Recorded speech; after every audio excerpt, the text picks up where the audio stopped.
ধ্বংস করা হয়েছে আজকে রামনগরের পুরান পাগলি বাড়িতে আমরা গাজা ডিস্ট্রাকশন করছি, মিসিভ একটা মেগা গাজা ডিস্ট্রাকশন। এখানে আমরা বুড়বলে থেকে আমি শুরু করছি আজকে।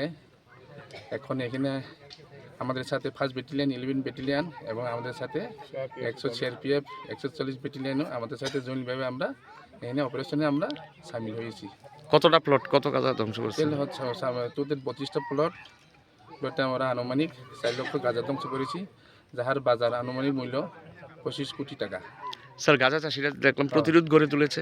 তারা এখানে যেহেতু অবৈধ, তাদেরকে আমি বোঝানোর পরে তারা এখান থেকে আমরা তাদেরকে বাধা অতিক্রম করে ওই গাজা যে অবৈধ, যেটা গাজা চাষিদেরকে আমরা বলেছি তো অবৈধ কাজ, অবৈধ আওতার মধ্যে পড়ে, সে কারণে আমরা এখানে তাদেরকে তাড়ানোর পরে আমরা এই যেখানে এই গাছগুলিকে আমরা ধ্বংস করতে আমরা সক্ষম হয়েছি। স্যার, গাজা বাগানে আসার সময় রাস্তায় গাছ ফেলে রেখেছিল কিছু মানুষ, মনে হয় কিছু তাদের ওই কালপিটরা এই গাজা চাষের সঙ্গে মনে হয় যুক্ত থাকে, যেটা ড্রাগ পেডলাররা ওইখানে রাস্তা অবরোধ করে অবরোধ করে গাছগুলি কেটে ফেলে রেখে দিয়েছি, যাতে রাস্তাগুলি যাতে শনাক্তকরণ, যাতে চিহ্নিতকরণ যাতে না করতে না পারে।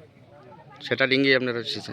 সেটা ডিঙ্গি আমরা পরিষ্কার করে ক্লিন করে আমরা এরপর অতিক্রম করে সেখান থেকে আমরা ওই পথে আমরা এসেছি। এরপর আমরা আমাদের সাকসেস আজকে মেসিভ কাজের চেষ্টা আমরা সফল সম্পন্ন করতে পেরেছি। আপনার নামটা স্যার? আমার নাম অজিত দেববর্মা, এখানে বিশ্বনাথ থানার আমি বসি।